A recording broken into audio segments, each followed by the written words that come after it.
चलिए देखिए, तो पदार्थ के बारे में अगर पहले हमने का समझ नहीं जाए। अब हम लोग देखते हैं भौतिक परिवर्तन और रासायनिक परिवर्तन। भौतिक परिवर्तन क्या होता है, रासायनिक परिवर्तन क्या होता है। भौतिक परिवर्तन को इंग्लिश में फिजिकल चेंज कहा जाता है और रासायनिक परिवर्तन को इंग्लिश में केमिकल चेंज कहा जाता है। फिजिकल चेंज और केमिकल चेंज में का अंतर है। कारण क्या था कि दोनों को भौतिकी से अलग कर दिया गया।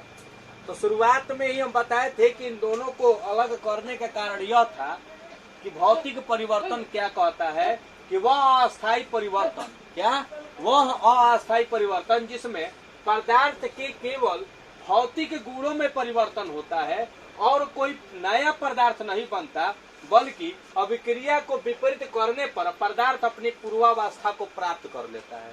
जैसे पानी से बर्फ बनना। आसान से आसान भाषा में समझिए, भौतिक परिवर्तन यह कहना चाहता है कि जब आप किसी पदार्थ की अभिक्रिया कराइएगा, किस में, भौतिक परिवर्तन में, तो वह अभिक्रिया होने के बाद नया कोई प्रतिफल नहीं बनाएगा, यानी कि नया कोई पदार्थ नहीं बनाएगा। यानी कि जो भी पदार्थ बनेगा अगर उसका फिर से अभिक्रिया कराइएगा तो वो जिस पहले वाली अवस्था में था पुनः चलाएगा। एग्जाम्पल के तौर पे समझिए, एक कटोरा पानी ले लिए, एक कटोरी ले लिए, उसमें पानी रख लिए।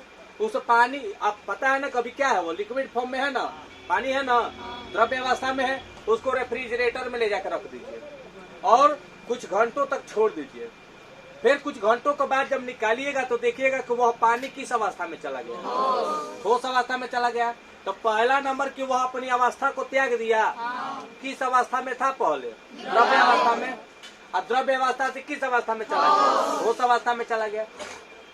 एक बात और यहाँ पे मेंशन कीजिएगा कि जो ठोस अवस्था में चला गया है उसको अगर लाकर फिर उसमें तापमान अगर हम दें या सूर्य के प्रकाश में ले जाके रख दें तो क्या वह फिर से जल बन जाएगा। अब बताइए कि वह जिस अवस्था में पहले था उस अवस्था में आ गया। तो यहाँ पे हम कह सकते हैं ना कि वह जिस अवस्था, यानी कि जो अपनी पहली वाली अवस्था है उसको त्यागने के बाद फिर से, यानी कि पुनः अपनी अवस्था में चला है, उसे हम लोग क्या कहते हैं, भौतिक परिवर्तन।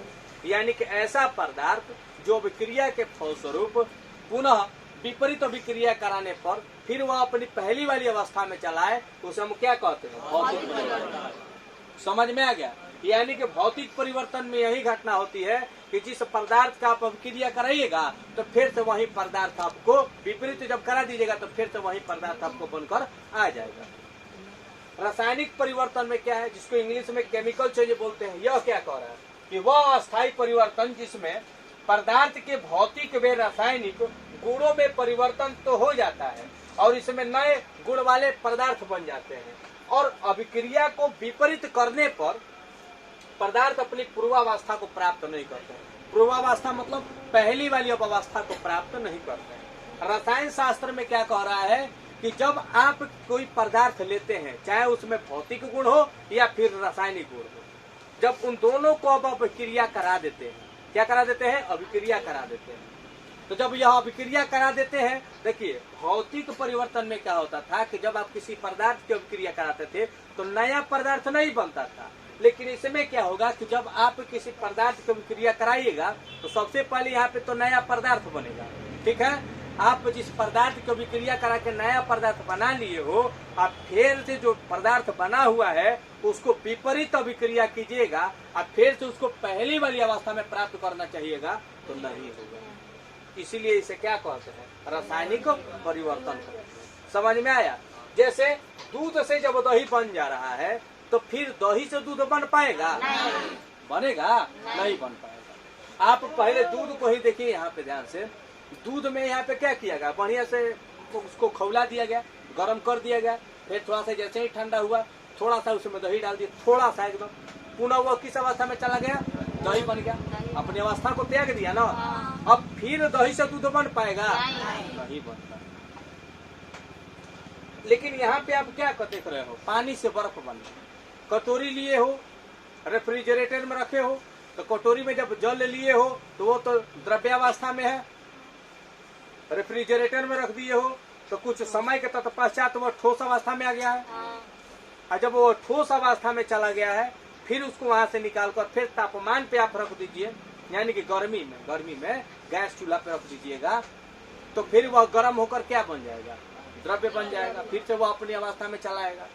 लेकिन इसमें वो क्रिया नहीं होती है, समझ में आ गया।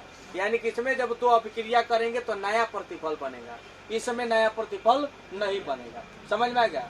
फिर इसकी विपरीत अभिक्रिया कराने पर कुछ नहीं मिलेगा, यानी कि फिर से वह अपने अवस्था में नहीं आएगा। इसको विपरीत अभिक्रिया कराने पर फिर से वो अपनी अवस्था में चला जाएगा। समझ में आएगा सबको, क्लियर है ना?